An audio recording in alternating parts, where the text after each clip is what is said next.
Okay, welcome. We've got another interesting build for you today. We're going to make a little game I think you'll enjoy playing. You probably have heard of before. So let's go ahead and get started. Let me demonstrate how the game works and then we'll show you the details. You're going to get a wire. It will not be bent for you already. It'll just be a straight wire. We'll cut it and you'll make what I'm going to call the obstacle course. So it's a bare piece of copper wire. And I bent the ends a little bit so that when I set it on the ground, it'll stay standing upright. But you can play the game holding one hand, I suppose. The other piece is this other piece of copper wire. No insulator on either of them. And the goal is going to be to take your wand and you'll have to move it through the obstacle course like this without touching the side. And if it touches the side, we need to have it do something. We need to have our code say, buzz, or we're going to have it do three things. We're going to have it, when this copper wire touches, completes the circuit, we'll have it make an audible signal, a buzz. We'll also have it give it a visual signal, have a RGB LED turn red, and then we'll also have it keep track of some points. So we know how many times we actually touched the wire as we moved through the obstacle course. Now in wiring this up, we're going to be using these alligator clips. They look like these. And they call them that because little teeth at the end look like the head of an alligator. And we can't take these wires and stick them to the breadboard, so what we'll do is take the alligator clips and grab hold of the end, and then this other end will hook up to a wire and then it'll go into the breadboard. Now in completing the circuit, we'll leave the other end. We won't use this other end. The circuit will consist of going through the alligator wire here and then through this solid piece, and then when the wand touches somewhere on here, the circuit will continue through the wand and then back via another alligator clip to our circuit. So let's go ahead and work that out. We'll worry about the buzzer and the light later. So we'll have three circuits we're going to have to build. Let's switch views. Okay, that looks pretty good. Let's just leave that in there. This is a 5,000 ohm resistor. And first thing we're going to do is set these two rails up, one for positive and one for ground. So I'm going to grab you can take these glasses off so I can see better, because I'm nearsighted. Alright. And I'm putting this into the 5 volt. Fourth one over, and I'm going to reach over and put it in that rail, and I'll do the same thing for the ground, like that. So those are all hooked up. So our three circuits can now utilize the 5 volt rail here and the ground rail. And let's go ahead and set the circuit for our obstacle wire and our wand wire. We're going to use, the input's going to be a 0 if the wand is not touching our obstacle wire, and a 1 when it is touching it. So that's a digital signal, and we're going to use a pin 2 for that. And what am I going to do with pin 2? Let me turn this over here like this. Let's put it over here. So right now, if you just look at my circuit, if I were to read this, my pin 2 is hooked up through this resistor, my pull-down resistor, into ground, so it's going to read a 0. So I'm going to attach a new circuit right here and a new loop that's going to go from here into my positive 5 volts, and when it's connected, then it'll send a 1 into my pin number 2. So let's go ahead and do that. I'm going to grab a couple more wires here. Grab this one. This will head to either one, it doesn't really matter. I'm going to have this attached to the wand. So I'm going to clip that side and have this other end come over here and attach to this wire, like that. And then I need another one for the other side. I'm going to make it yellow as well. going to put it in the 5 volt because when we connect them we want it on to be sent to the pin number 2. So I'm going to take this one, grab my obstacle course wire, take my other alligator clip, grab it on one side. The other side will not be used, but we're going to take this side and have it grab on over to here, like that. Okay, so we're just going to leave it just like this. We're going to test this much of it, so that this is kind of the core of the whole thing, so that when I'm touching the wand to my wire here, I complete a circuit and send a 5 volts into pin 2. So we're going to put these back on so I can see my screen. Let's throw in a little bit of code here. We're going to test things, so we want to take a look. Turn on the serial monitor, and then we're going to grab some information. We'll call it, put it into a variable. We'll call it, I don't know, game variable. Move that out of the way. I've just made that up. And we're going to read it. It's a digital signal, so digital, read. And we're on pin 2. And we'd like to see what's going on with that pin. So serial print. We're going to print the game variable. And that should be all we need to test this out. Let's go ahead and plug in the Arduino like that. Check the tools. Port is good. Let's upload this. Right now the wand and my wire are not touching, but they are all tangled up. So while that's uploading, I'm going to untangle these so I've got them separate here.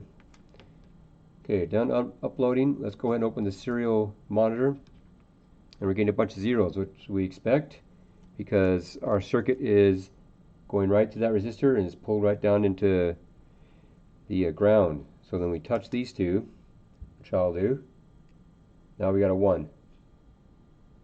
Let go, back to 0, touch, we get a 1. Okay, just with that, that's all we need to run everything else. So let's put this aside so it doesn't get too tangled. What should we start with? How about the, we said we were going to have the RGB go on. So I'm going to take these off again. Let's put that RGB LED, I got the long wire right here I got to be aware of. I'm going to make it the long wire on this side. So there we are. Let's go and take care of that long wire. It needs to be grounded. So let's put that right into ground, which we've got ready for it, like that. That one's in ground. And then do I have a red and I have a green, but I don't have a blue wire. Let's at least do the red wire. And we need to send this over. Let's send it over to pin number 3. And let's do the green one all the way over to pin 5. And we can leave the other one alone and not even use it, but let's just, for being a completist, let's go ahead and, here's a yellow one, let's run it over into pin 6 like that. Alright, let's do a little programming now. Let's go ahead and close this, and let's say a little if statement. If the game variable, let me get that out of the way, the game variable, check to see if it's a 1, that's when it's touching, and then if it is, we want it to do something, and what we put in this between these brackets is what we want it to do. And we've got our RGB LED on, so let's go ahead and have it turn red, because that's going to be a bad thing when it's hitting a 1. So let's do digital right,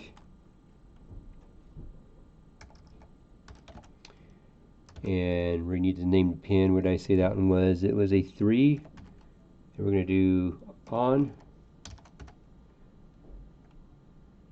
Actually, my bad, we're going to do an analog right, because we want it to be not just high or low. We have to select values for our RGB LED, although we're just going to use red and green. So analog right, and we want this one to be off, and this is a 5. Use pin 5, and off is going to be 0. 0 like that, and then analog right, pin 6. This will also be 0. Keep doing that. So now we'll have the red one turn on, and the others will be off. So let's do that for a short amount of time, so we can at least see it. Let's do like, put 200 in there. Remember, 1,000 is 1 second. And then we're going to turn it back to green when we're not in this little if statement. We want it to be green. So let's copy this and paste this down here. Make that a 0, and then we'll turn on the red one. Okay, so if we ever get a 1, there's contact, then it's going to jump into this if statement, turn on the red for just a little bit, and then it's going to, if it doesn't go in there, we're going to leave here, then it'll go back to showing green. Let's just do that much. See how this works. I've got my wand and my obstacle course at the ready here. Okay, so I haven't made contact with any of these, but it's green. So let's see what happens when they touch each other. All right, nice. Now they're red. Then back to green. That's pretty good. Easy enough. Let's go ahead and do one more thing. Get that buzzer in there.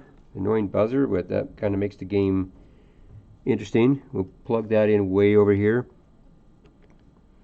I got the positive side on this end, and then the ground on this end.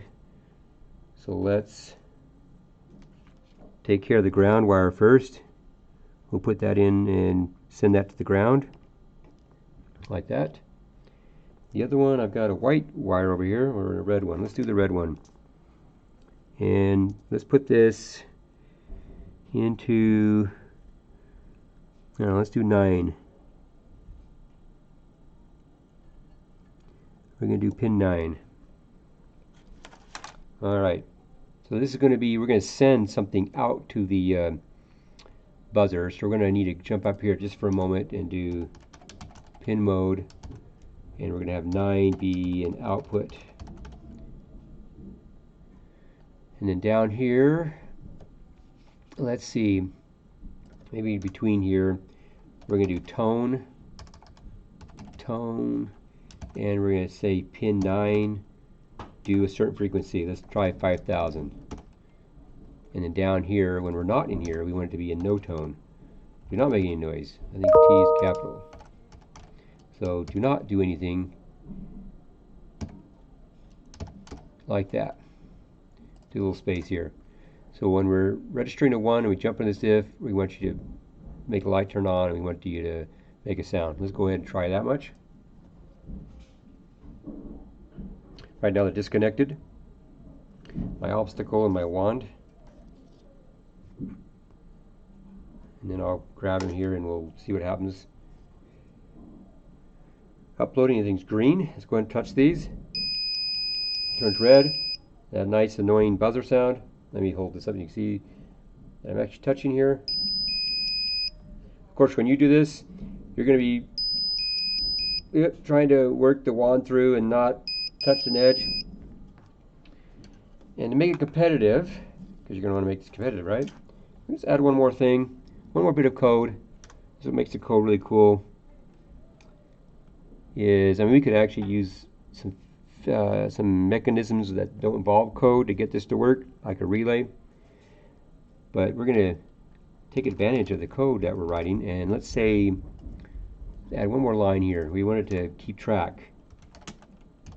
We're going to keep track of our score. Should I call it score? Let's do score. score. Say at the start it's equal to 0.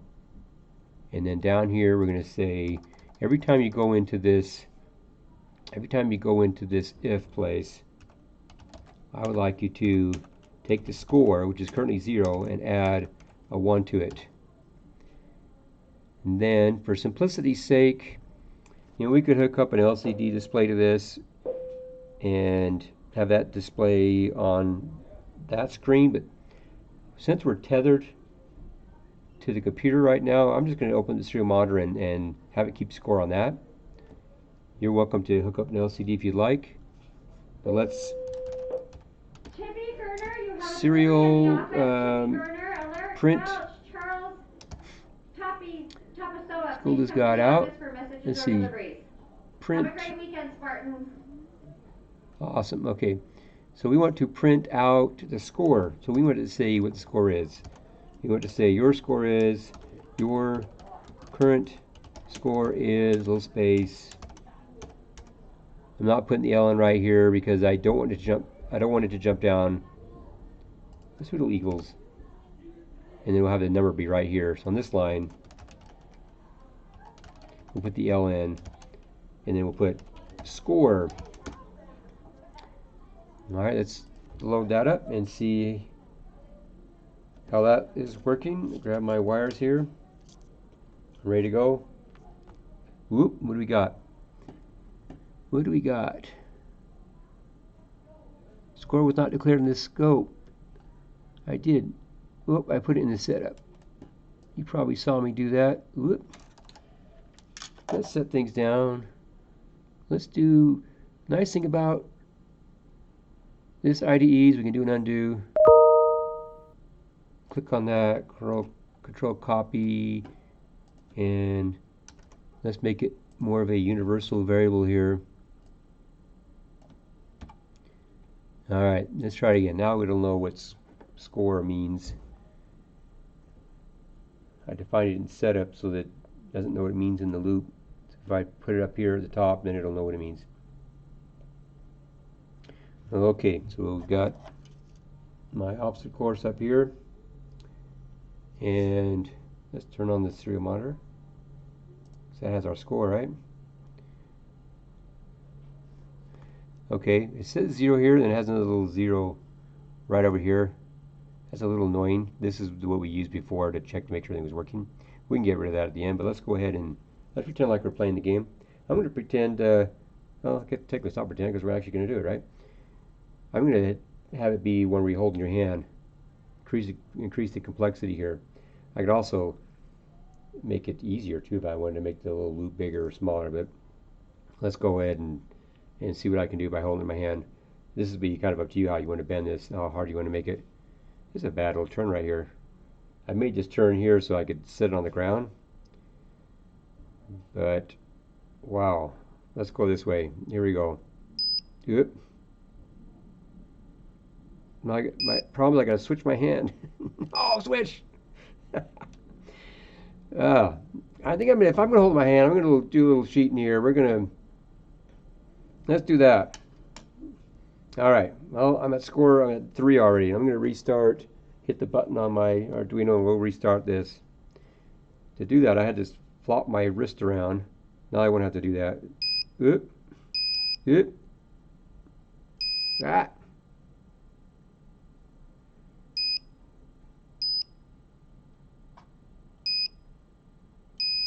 Oop, 12.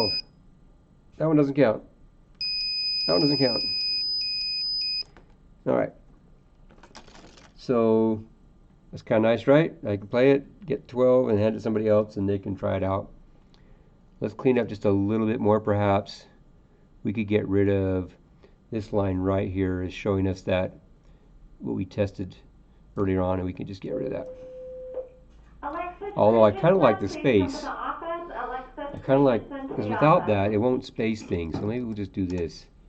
We'll just do that, and then when it says your current score is, it'll put it down, and then it'll skip, and then before it prints another line. That'll be probably a little nice feature there. Okay, well that was it. Go ahead and give it a try, and Hope you enjoy this project, and we'll see you in the next one.